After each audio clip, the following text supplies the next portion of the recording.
Check out Paddy Power's new and exclusive Cash Card Plus, available to use online, at ATMs, or even down the local. Paddy Power, you beauty! Hello and welcome along to the Racing Post Football Postcast. I'm Dave Clark of the Racing Post, and we're in good company. We've got two finest football betting brains going, Mark Langdon and Dan Childs of the Racing Post, and we've also got Ed Quigley on the line from our friends at Paddy Power. Plenty of action to get stuck into this weekend, gents, even though the football season has finished. But let's talk next manager markets, Dan, because there's a few vacancies dotted about. And we'll kick off with, let's go with Palace. First, Sam Allardyce has declared he's done and dusted. Yeah. What do we think? Well, I was having a look at this. I mean, I go to Watford regular, and when they were linked with Marco Silva at the time, I would have been quite happy for them to get Silva. So it sort of follows that he's now at the head of the Crystal Palace market. So, you know, if I think he'd do a good job for Watford, I also think he'd do a good job for Palace. I know he had that terrible finish to the season with the loss at Palace that sent them down, and then the shocking defeat against Spurs. But I think in general, he kept them in the hunt to stay up a lot longer than they would have been if we were under another manager. And this whole situation there at the start of the season was a total shambles. Mike Phelan, I didn't think did a terrible job. But Silva came in and mixed it up a little bit, lost Snodgrass, one of the best players, and brought in a lot of good signings actually, and I thought they were a revelation for a while there, but you know, with their home form in particular. And he did well with a bad bunch. I thought. Yeah, I mean, he did improve the quality of the side as well. I mean, Markovic did very well. Grzycki, you know, enhanced them as well. I think, and Dye as well. The midfield player was a powerhouse in there. So there was better players in there, and I just think that he's shown that he can be a good Premier League manager. He's also got, you know, experience from before. You know, working in Greece, Portugal, he's got a great CV anyway. So you add all that, and he's had a good impact on the Premier League. I think he'd be a good choice for Palace. All right, so Dan's going for Marco Silva. I looked this morning about a 1-2 chance. We'll get a quick show from Ed on that market. Next Palace manager, one of the firms 1-2. Have you seen money for Marco Silva, and more importantly, are you a bigger price? Yeah, we have seen money for him, not quite whoever you're quoting there, because we're 15-8 at the minute. Mancini's 2-1, Pearson's 8-1, Ranieri's also 8, and then Hodgson, Jokanovic are both 12s, Lambert, Warnock are 14s, and then it's 22s bar.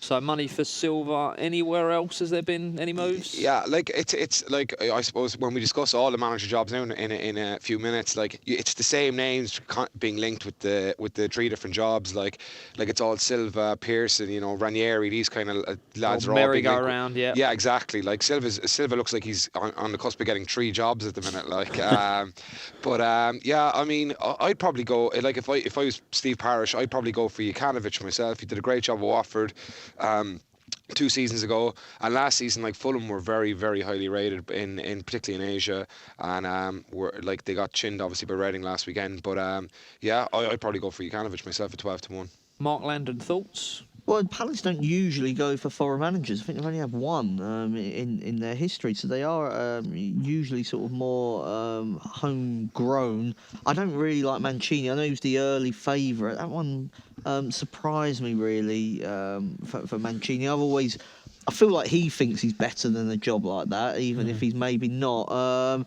Silva, I think, is a deserving favourite for that. He's definitely going to get one of these Premier League jobs. You would have thought. He's told Hull he doesn't want to be there anymore. I suppose the only sort of doubt would be whether Southampton now move and get rid of Puel, who's apparently under pressure, because that may be considered slightly more of an appealing job, possibly, but there may not be a huge amount in it, I suppose. Just that Southampton have had a good steady flow of managers, so maybe Silva's just waiting to see what's out there. Apparently, he's not going to Porto. He's sort of that was one option available to him. He's probably the rightful favourite at the moment for Palace, but never like to back favourites in these sort of markets unless you know that he's... Unless you know, I mean, it's not one really where you start backing favourites, is it?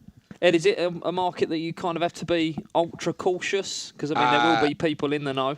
Yeah, I know, exactly. It's obviously, you have to be very cautious with it. Like, and if you see customers coming in with like lumpy bets, you have to slash the odds, and dramatically. Like, it's not like, you know, like say win, draw, win market like in a Premier League game where like if someone's coming in for a huge bet, like, you know what I mean, you're not going to react to that as much, like, you know. But sorry, Ed, I don't see Palace sort of going for some crazy name that nobody's heard of. I think it will be sort of not necessarily a steady Eddie, but I think it'll be somebody that's sort of around that sort of in the market at the moment. Hodgson maybe 12-1 there. Yeah. Well, I mean he's an interesting guy for somebody. I mean, you take out the England stuff. I mean, he's quite highly rated.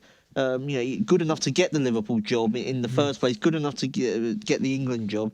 Took Fulham to a Europa League final. I mean, maybe a bit of a dinosaur now, but he's still. You don't feel like you get relegated with him in charge, even if the football wasn't amazing. Hodgesaurus. Right, we'll move on to Sunderland, the Mackhams. They're obviously looking for a new manager as well. Ed, can you give us a quick show? Yeah, it's Derek McKinney's a surprise favourite for me anyway here at 2-1. Nigel Pearson's 5-1. Kevin Phillips 15-2. Giggs is 9-1. Roy Keane 10-1. Aitor Karanka 12s. Allardyce and Kevin Ball are both 16s.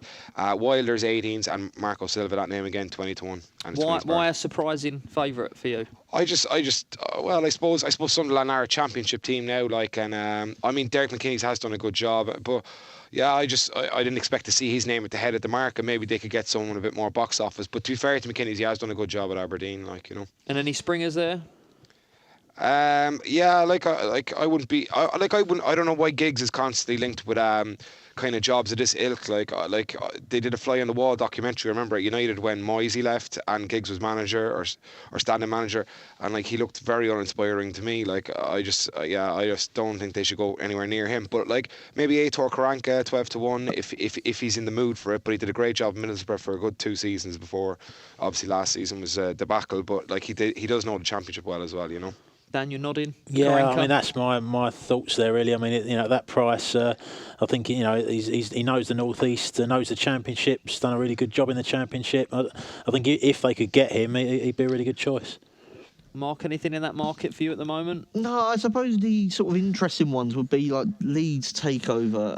I mean, everybody's expecting Gary Monk to get a better contract there, but I mean.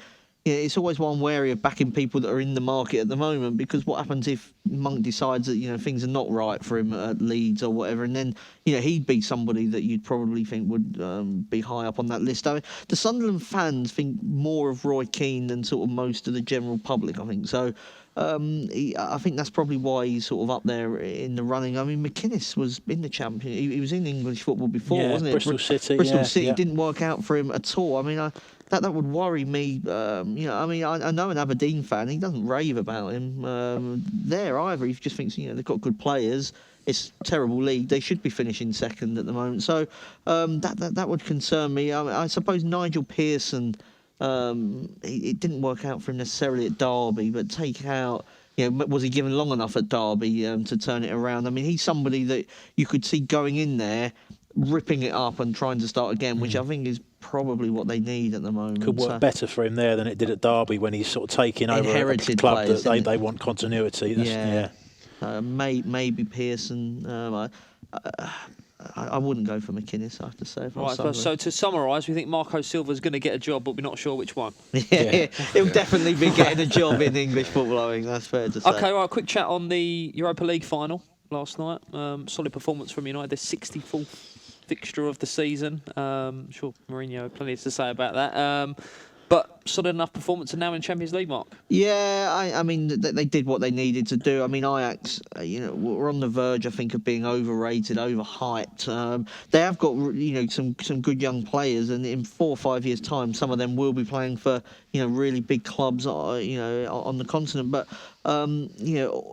United didn't have to do anything really to beat them. Just be defensively solid and just wait for them to make mistakes, which is what kind of happened. Would that be an indicator of sort of the state of Dutch football at the moment? Would it be the strongest, would it? It's not the strongest. I mean, they finished second. I saw on Twitter last night somebody said, the Ajax finished second to a team that's got Brad Jones in goal and Dirk Kuyt in midfield. They are what they are, Ajax, and United were just didn't let them attack. Closed down those spaces in midfield and didn't allow much space in behind.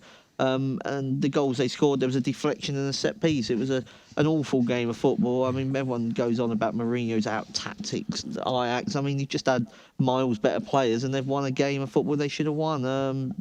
I mean, yeah, but as far as United go, it's job done, I think, for the season. Year one for Mourinho, he's won 2 trophies. They're back in the Champions League, and his second season is usually a lot better than the first, which should give them, big hope for the future. And they're in the Champions League. That'll mean big players will come, I would have thought, like to Griezmann possibly. So I'll get Dan's thoughts, but just quickly, Ed, have you got a price for United, maybe for the title next season and the Champions League? Well, for the title next season, they're 3-1, but for the Champions League, that wouldn't be out yet. But like I'd be guessing around now, like I'd be in around the kind of 18s to 20s mark. Now that hinges a lot on like they're being like one of the traders here. He's a Man United fan now. I'll say that with that caveat. He thinks the Gareth Bale deal is definitely going to happen this summer to United. They'll definitely get one of James, Bale, or Griezmann. Like we saw money straight away last night for Griezmann to United. Like he was short anyway, but there was chunky bets coming in from straight away the minute they won last night, because obviously they've got guaranteed Champions League football now. But yeah, I'd say around the 18s to 20s mark, like somewhere around that. Dan, where would you rate United at the moment and what they could be next season? Well, they certainly need some top players coming in. I mean, you look at Ibrahimovic, there last night is not any time close to a return, is he? So, I don't know. I think the bigger danger for them is if they think that they've had a really good season. I mean, you've got Mourinho at the end there holding up 3 fingers for the 3 trophies, which are probably the poorest quality trophies they could have won. I mean, the really big one, they finished a mile adrift. Maybe you should hold up 6 fingers. For yeah. I think there's a lot of work needs to be done there, and I think if they're not challenging for the title next season, that style of football is not going to go down too well with the fans over a period of time. Eventually, it's not a great deal unlike Louis van Gaal style of football, and nobody seems to say that, but you could have imagined Louis van Gaal winning the tournament with a similar type of performance.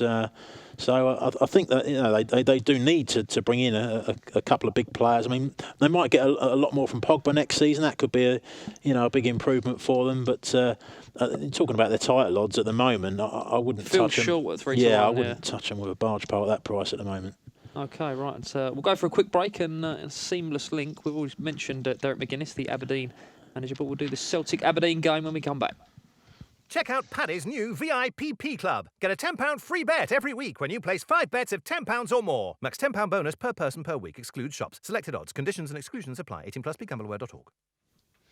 Hi there, Dave Clark, the Racing Post, joined by colleagues Mark Langdon, Dan Childs, and we've got Ed Quigley on the line from Paddy Power. 3 cup finals to get stuck into on Saturday. We'll kick off with the Scottish version, Celtic Aberdeen. And Ed, give us a quick show, 90 minutes and to lift the trophy. Yeah, so Aberdeen are 5-1, the draw is 3-1, and Celtic are 1-2, and and then to lift the trophy, Aberdeen are 11-4, and Celtic are 2-9. And your thoughts? Is there a bet anywhere in there for us? Yeah, well, I've come up with something anyway. But it's very hard to see past Celtic, to be honest. I think they've played Aberdeen 5 times this season in all comps, and they've won all of them. I just think with Celtic, sometimes even though they went invincible throughout the season, they might phone it in the odd day against Partick Thistle away or something like that in an SPL game.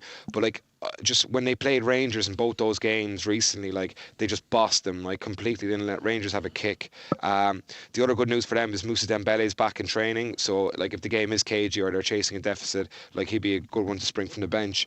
But the one I do like is Derek Boyata, first goal scored, 16-1 or 5-1 anytime. He's got 5 in 17 games this season. He's a major threat from corners, and Celtic should have plenty of them. So yeah, that'll be my tip for this game. Excellent stuff. Mark, a bit boring for Celtic fans? Just seem to turn up and win every week. Will this be the same again? Well, I mean, I don't think it can be boring when you're about if you love the glory, it's not boring. Yeah, they're about to on the verge of a treble, invincible season.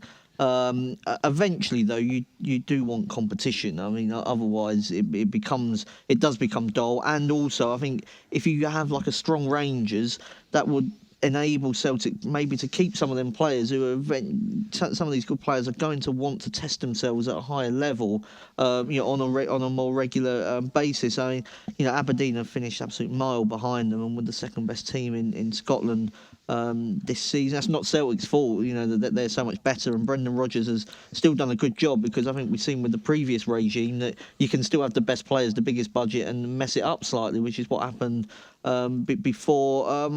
Ed's already mentioned they've won all 5 games. I was just looking at the half-time, full-time, because 4 of those they were ahead at the break, and they absolutely just tore into Rangers early on. And this is a similar type game for them. They were 3 up in 11 minutes at Aberdeen recently in the most recent meeting. Now Aberdeen, I think, have probably been concentrating on the cup for a little while now, since second spot's been wrapped up, but such a big, massive difference. They've got some good players, Celtic. I think that they can get this done very early on, and then it'll be champagne football in the second half. Always a solid bet, the double result. It's always one I usually hate, but it copped with Man City last week against Watford. You never felt that was in doubt. I'm hoping for a similar outcome here. Right, we'll get a price for that. But Dan, for you, yeah, nodding away as well. Yeah, I think Celtic, as has been mentioned, they tend to bring their A game for the bigger matches. I think they'll do that again. I mean, 30 points between the teams in the league this season, huge margin.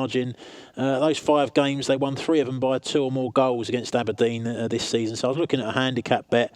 Celtic -1 on the handicap, so need to win by 2 or more goals. 11-8. That seems quite a big price. I just don't see Aberdeen giving them a serious test. I mean, for me, this looks like, Paris Saint-Germain are about 5s on to win the French Cup final against Angers, a mid-table team in France. I mean, it feels like, that almost Celtic's dominance over sort of the rest of Scotland is a bit like France with Paris Saint-Germain, but I don't know, obviously not, judging by the prices.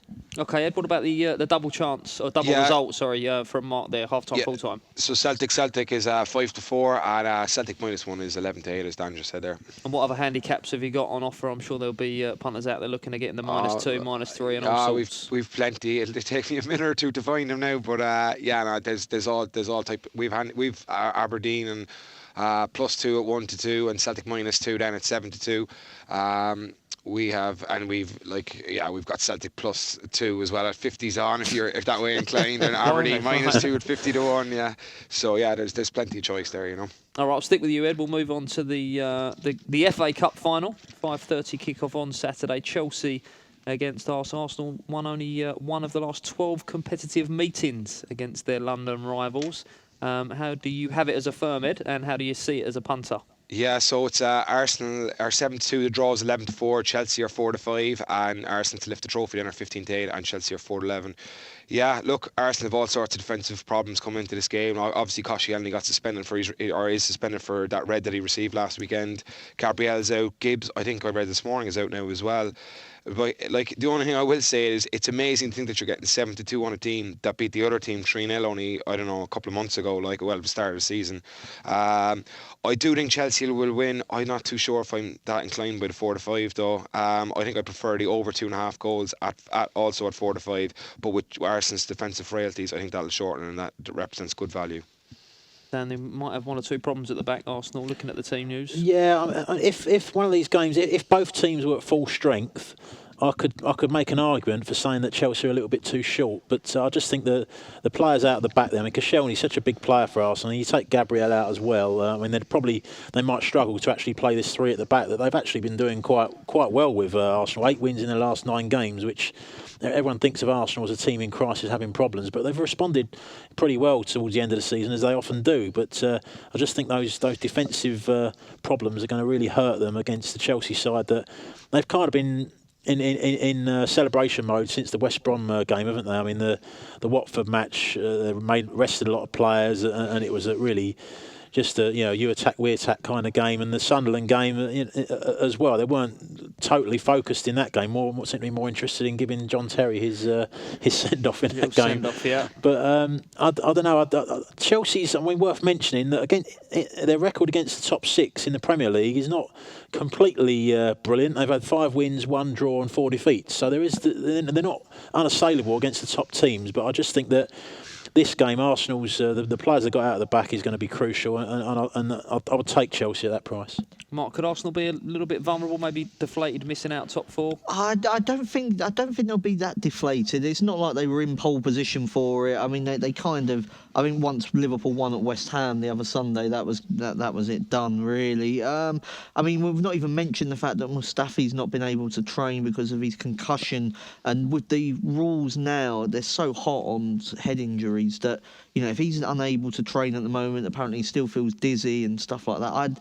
I mean, it's unlikely to see. Most of the papers seem to say that he won't start. So if you're missing Mustafi, and you're missing Koscielny, and you're missing Gabriel, and you're missing Gibbs, that to me could be just too much. I mean, Chelsea did beat Spurs 4-2, despite resting Hazard and Costa in the semi-finals, and this is probably an easier game at the moment. And yes, Arsenal did beat Chelsea, but that was before Chelsea moved to the 3-4-3.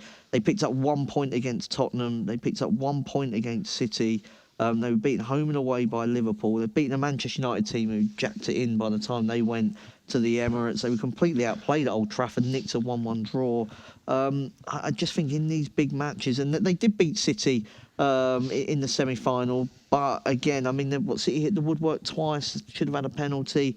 Arsenal can, because they've got Alexis and they've got Ozil, you can give them sort of a chance, but I just think defensively, I don't think the price has moved enough, really, given the defensive concerns. So I'll go for Chelsea at the moment. At the 4-5. Yeah, I mean, obviously, if there's some sort of miracle recovery for Mustafi and Gibbs is back, and it maybe changes things. But as we speak at the moment, I'd rather back Chelsea than Arsenal at the prices. So you might as well get stuck in now rather than the team news comes out. Well, yeah, I mean, I can't see Chelsea drifting too much, given that it looks like Mustafi's out as well. So, yeah. I mean, as we speak, I'd be backing Chelsea. Sanchez putting himself in the shop window a bit as well, Danny. He is a threat for Arsenal up top. Yeah, absolutely. He's had a good finish to the season. I mean, there was a period where him and Ozil were, an important period for Arsenal, where the ties against Bayern Munich, when they weren't really on, Ozil wasn't available for, who knows why, the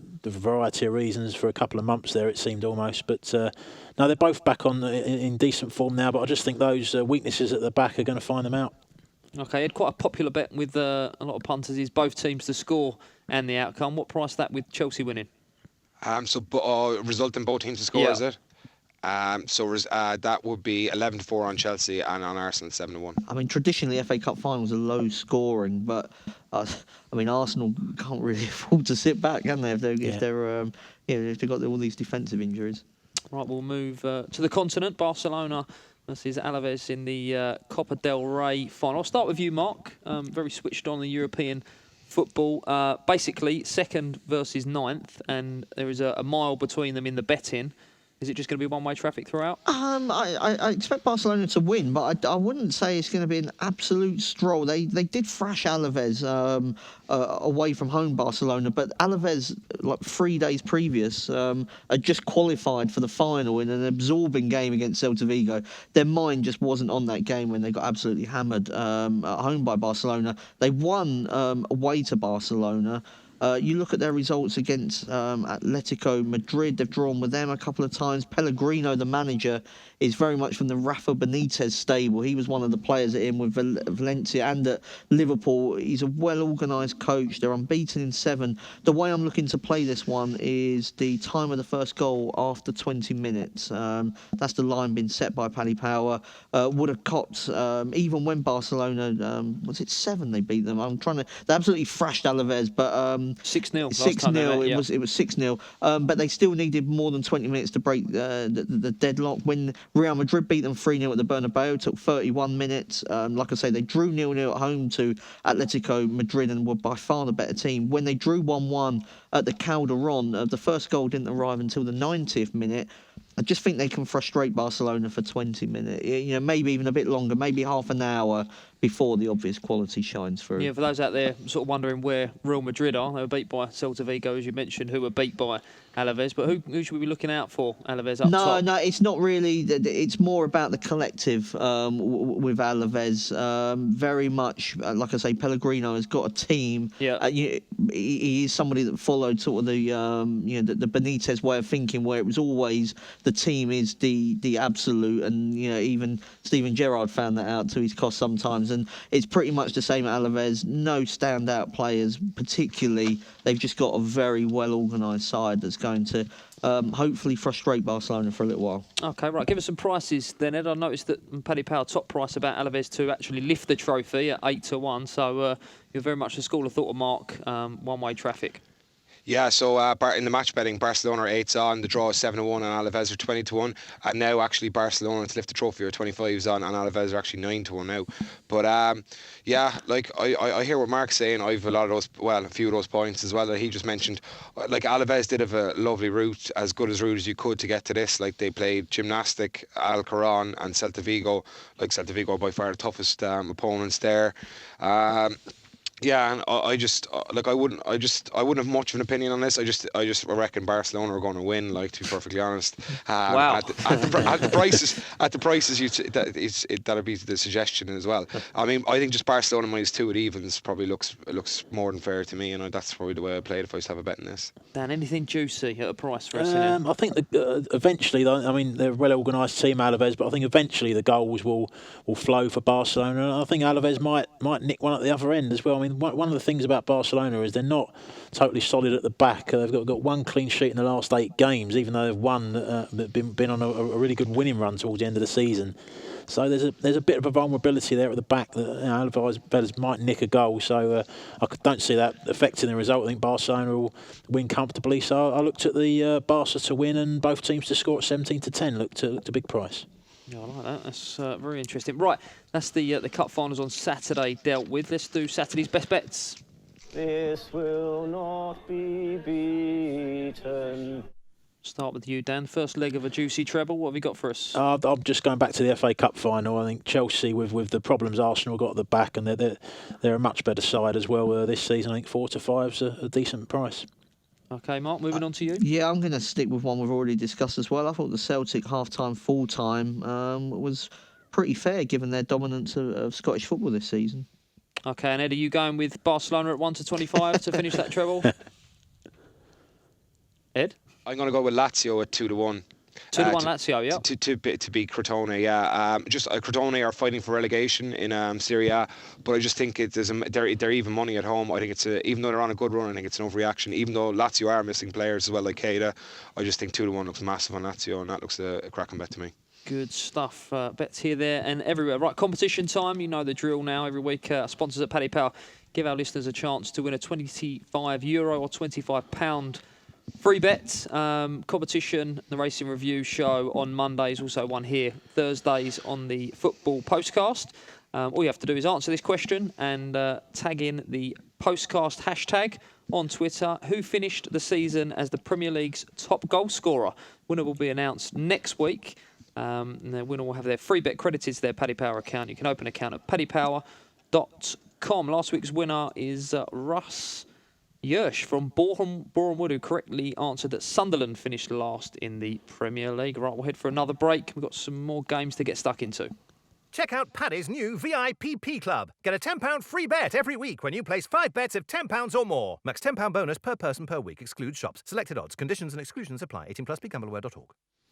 Welcome to the Racing Post Football Postcast. We're looking at the playoffs this weekend, Sunday, and of course that big one on Monday. We'll start with Sunday, Blackpool versus Exeter in the League 2 playoff final. Give us some prices, Ed Quigley from Paddy Power.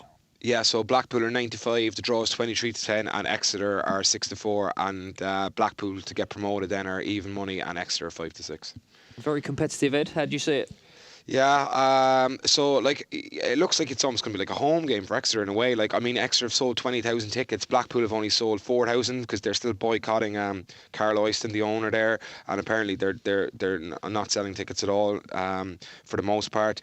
Look, we saw like the way I'd probably play it is it's a very 50-50 game. Like, I looked into their kind of historical SP or their prices they've been going off, and Exeter are marginally rated better than Blackpool. But having said that, Blackpool are undefeated against Exeter in the 2 games they played this season.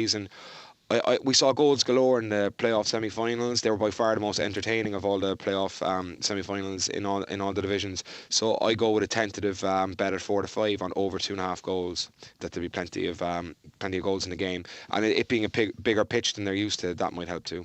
Interesting. Dan, for you, see it as a home fixture? That'd be an interesting one. Yeah, I mean, that'll help. I mean, I quite strongly fancy Exeter here, actually. I know they were very, very close together in the league, 7th positions. versus 5th, Yeah, I just think both teams actually finished the season well as well. I mean, Exeter were right near towards the, I think, bottom of the table at one stage in the autumn, and Blackpool come on strong towards the end of the season as well. I just think for a number of reasons here, really. I mean, Exeter's they're a very good footballing side. They're going to enjoy I would think the wide open spaces of Wembley, score a lot of goals. Got 3 players that are into double figures this season. Ollie Watkins on 13, who's been looked at by a lot of bigger clubs higher up the ladder. Ruben Reid with 13 goals. David Wheeler, a wide player with 17 goals as well. So there's a lot of talent in that Exeter side, and I just thought I was watching the highlights of the semi-finals. I was more impressed with their wins over with them coming through against Carlisle than Blackpool's against Luton. Luton, I thought, defended. There was some poor defending in both legs of that Blackpool tie. They just seemed to get nervous after they got in front in the second leg. In the first leg as well, defended very poorly. Luton. Some late drama in that one as well. Yeah, that's right. And I just think Exeter are the more accomplished of the two sides, and I would take them at 6-4 with the benefit of that extra support as well in the stadium to win inside and all time. Yeah, Mark, not a million miles away from a pick'em in the 90 minutes here. How do you see it? Yeah, I mean, I tipped Exeter before the start of the semi-finals in the Racing Post. It was mainly because I thought they had the easiest semi-final against Carlisle. They really did have the plum draw there. I think the price is probably about right now. I was agree with Ed, actually. I thought the over 2.5 was the way that I'd be looking to play this one, because Exeter are blessed going forward. Dan's already mentioned some of the names there, but you've also got Harley and Grant as well on the wing that caused Carlisle many problems. I mean, they absolutely destroyed them as a footballing team, and I do think the bigger pitch at Wembley will play into Exeter's like that hands. angle. Yeah, the big pitch at Wembley. Yeah, I mean, it definitely suits footballing sides, but I'm just not sure about them. If you have a look at Unlike Exeter, Tottenham, obviously. yeah. I mean, if you have a look at 14 goals in their last 5 for Exeter, but I'm just going to ignore that snide comment there. And then defensively, though, if you're conceding 2s and 3s to Carlisle, that would worry me as an Exeter backer. And Blackpool have got goals in them as well. So we saw the League One playoff final was a very cagey, tight, dull affair that was sort of separated only really at the death. I think this could be more gung-ho. You often get these playoff finals either fall into one of the two categories, and an early goal here can really light the touch paper. I'm going for goals. And is it a short price both teams to score in this game? Both teams to score in this is 8-13. Yeah, it's short enough. Yeah, solid enough. Right, let's move on to Monday, 3 p.m. kickoff. Who'll end up in the promised land, I suppose, gents? It's the Championship playoff final. Huddersfield playing Reading. Have you got some prices for us there, please, Ed? Yeah, so Huddersfield 13-10, the draw is 21-10, and Reading are 9-4, and then Huddersfield to get promoted are 8-13, and Reading are 6-5. And how can we make money out of this game, Ed? Yeah, so like Reading have really defied the odds to be even in this position. Like I saw on Racing Post there recently that I think Reading were one of the most profitable teams to back this season. It would make sense considering Asia kind of wouldn't really rate them, and they're constantly going off what one would view on the face of it as big odds, and they've obviously been obliging as well. Look, I really hope Huddersfield go up myself, because I'm on them at 9-2 to get promoted. But look, like if I was to have a bet on this game and I hadn't had a bet already, I'd probably back Reading drawing a bet at 5-4. I just think it's probably going to be a very tight game. And look, you're getting odds against on Reading, and look, they've got a massive chance of going up to the promised land, as you call it, Dave. There, like, and I'd probably go Reading drawing a bet. I think myself at 5-4 based on the match odds here. Yeah, maybe a cagey one, as you say, Dan. A hell of a lot on the line here. Do you agree? Yeah, I'd struggle to split these two, so just simply for that reason, I would go with Reading at odds against to go up. They did finish 4 points just above. To qualify, yeah, not in the 90 minutes. Yeah, just to qualify. I think it'll be a very tight game. I mean, there's only the 2 league games. There was Reading won 1-0 at home to Huddersfield. They lost 1-0 at Huddersfield. Very, very tight games.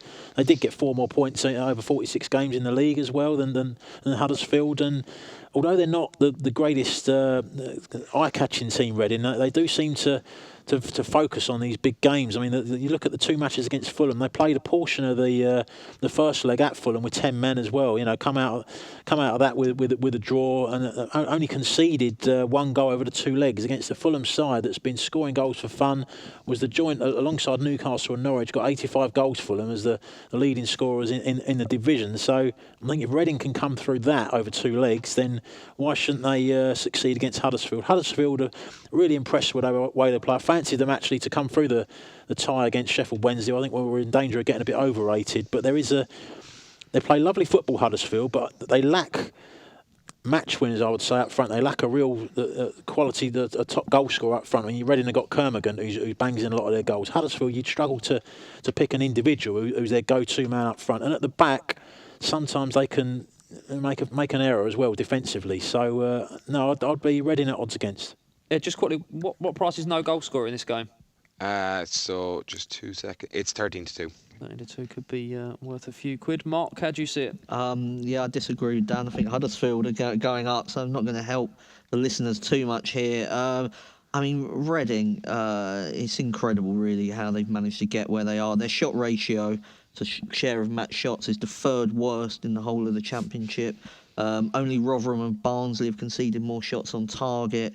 Al-Abzi, the goalkeeper, I thought he was outstanding against So you're Fulham. saying that Reading allow teams to have a lot of shots on goal? Yeah, and it's not, I don't think that's through skill. I think it's through just luck that they've managed to go this far. And obviously the Asian syndicates agree. I mean, you know, Reading were going off 11-10 at home to Wigan, even though there could well be 2 divisions between the 2 teams next season. Obviously now they only need 1 game, so what's gone before doesn't really matter. But I mean, I still not convinced about their philosophy, really. You know, this possession base doesn't really go anywhere. I think Huddersfield will go after the ball, actually, and could catch them out. You know, that they try and pass it around the back quite a lot. I think that will give Huddersfield encouragement. Huddersfield are a team I like when they've had a bit of a rest. They've had the rest now, you know, a full week to prepare.